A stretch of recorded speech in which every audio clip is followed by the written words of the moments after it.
Şayet. Kolunu parmakın teyinden tutun. Aşını.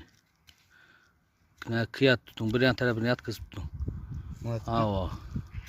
Oraya ne oturun. Ben kıyat etsin. Beğenme. Yok. Av buldun detay. Çıbalaştırdın mı? Ava. Oraya açık aşını. Oldu mu? Oldu.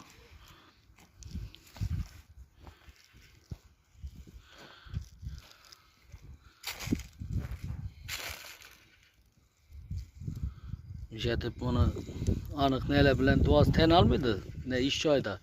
Mustafa Messen dedi. Yine. Onu yaman kırktım. Sap kırkkanını. Oldu mu yine? Karası yine beğenli görsesi. He? Yine. Yok, mamadakı bu. Çamda kaldı. Çıkar şikere yakım onu yine. Diğeri değişi bilen den olsun. Diş bilenden yok şikere yine. Ha. Şap bilen kayızıp çıkarasın. Şimdi buldu. Ha. Baylan.